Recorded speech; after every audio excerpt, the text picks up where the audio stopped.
Good morning children. आज हम कहानी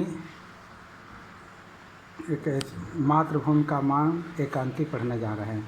मातृभूमि का मान एकांकी अपने देश पर समर्पण की भावना को जागृत करने के लिए हरिकृष्ण प्रेमी के द्वारा लिखी गई है।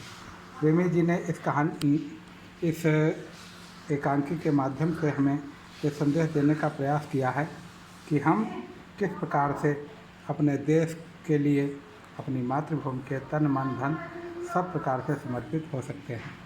हमें कभी भी अपने देश की माटी से समझौता नहीं करना चाहिए। यदि हम अपने देश के लिए कुछ करना चाहते हैं तो उसे कर गुजरना चाहिए।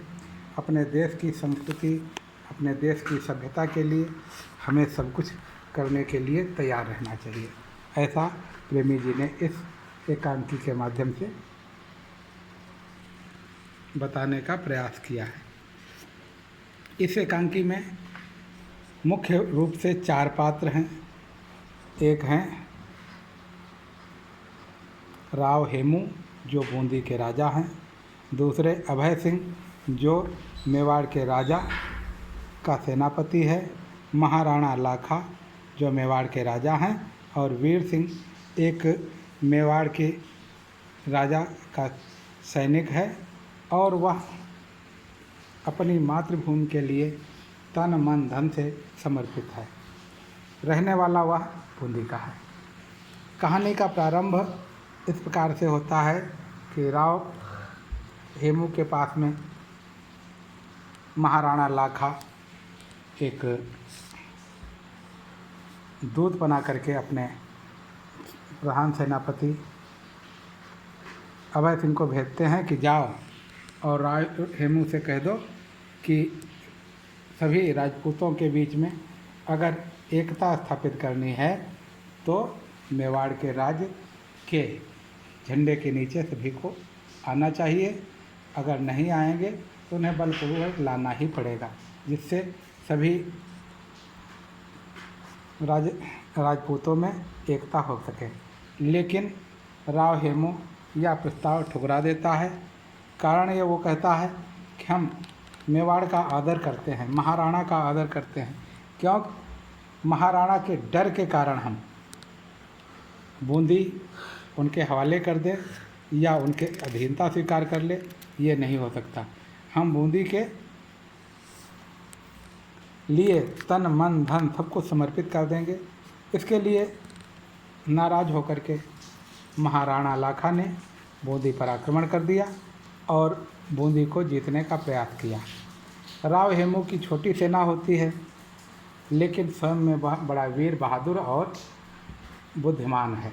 वह रणनीति में बहुत ही कुशल है, इसलिए वो दिन में नहीं लड़ता है और रात के समय आधी रात को जब राणा की सेना भोजन पानी करके सोने लगती है तब आक्रमण कर देता है। और रात के अंधेरे में आक्रमण से एकदम से घबराई हुई सेना भाग खड़ी होती है। यहाँ तक कि महाराणा लाखा को भी रणभूमि से भाग करके अपने प्राणों की रक्षा करनी पड़ती है। इस प्रकार से जब राणा युद्ध के मैदान से भागते हैं, ये उनके लिए पहली पराजय होती है। इससे वो बहुत दुखित होते हैं और कहते हैं कि जब तक हम बूंदी को अपने अधिकार में नहीं कर लेंगे तब तक अन्न जल ग्रहण नहीं करेंगे, दरबार में नहीं जाएंगे, कोई भी राजकीय कार्य हम नहीं करेंगे। इस प्रकार से वह अपने हठ पर एक प्रतिज्ञा कर लेते हैं। और आप जानते हो प्रतिज्ञा तो प्रतिज्ञा होती, प्रतिज्ञा के लिए फिर तन मन सब कुछ समर्पित करना पड़ता है। यह सुन करके मेवाड़ के लोग परेशान होते हैं और महाराणा को मनाने का प्रयास करते हैं, लेकिन महाराणा किसी की बात मानने को तैयार नहीं होते हैं। परिणाम ये होता है कि वो कहते हैं ठीक है, अगर आप नहीं मानना चाहते हो तो इस प्रकार से तो आप इतना जल्दी से बूंदी को जीत भी नहीं सकते हो, और जब बूंदी को आप जीत ही नहीं सकते हो तो आपके प्राण कैसे बच सकते हैं, भोजन पानी अन्न कैसे त्याग करके ये जीवन चला सकते हो। परिणाम एक योजना बनाई जाती है कि मेवाड़ में ही एक दुर्ग बनाया जाए जिसका नाम बूंदी रखा जाए, बूंदी की तरह हो।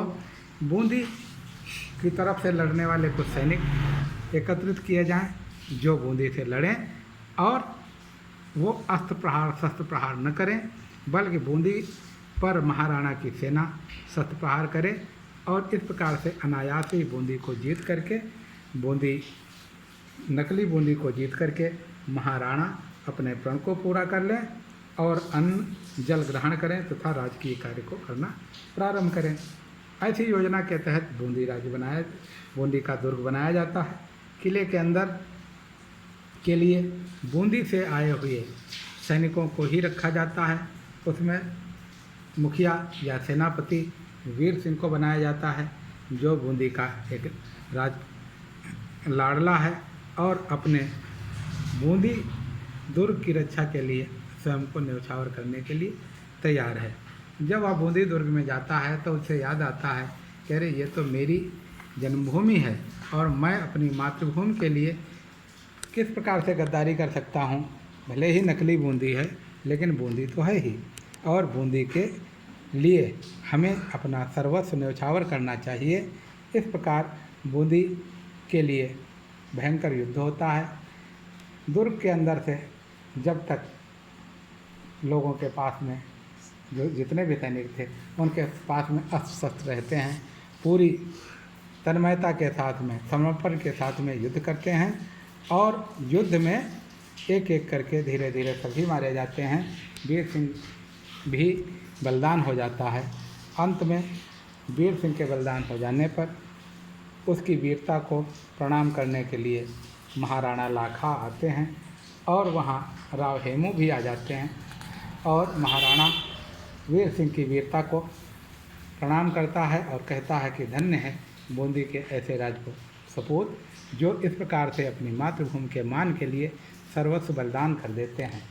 इसी बीच में राव हेमू भी आ जाते हैं और कहते हैं कि कोई बात नहीं, वीर सिंह की बलिदान ने एक ज़रूर अच्छा काम किया है कि अब बूंदी राजपूतों की आन बान शान के लिए तत्पर है।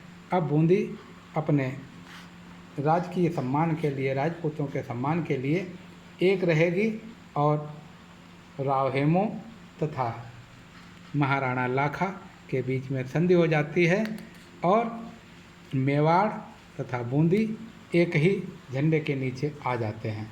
इस बीच में चारणी अपना एक महत्वपूर्ण रोल अदा करती है। चारणी आप जानते हो राजकीय गायिका होती है।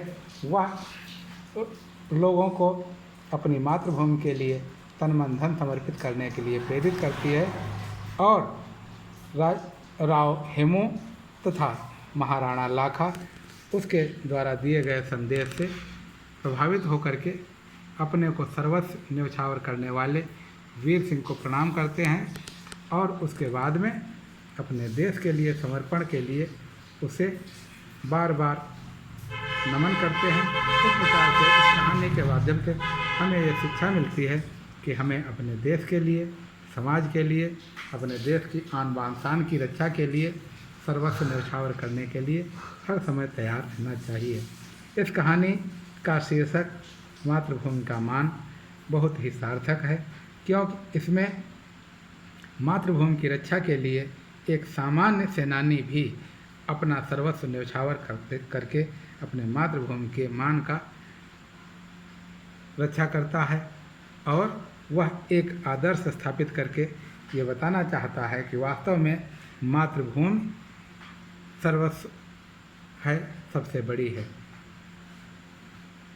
धन्यवाद बच्चों। इस कहानी पर आधारित जितने भी प्रश्न हैं, अवतरण हैं, उन्हें करने का प्रयास कीजिएगा। यदि कहीं पे आपसे नहीं हो पाता है तो हम उसे करवाएंगे।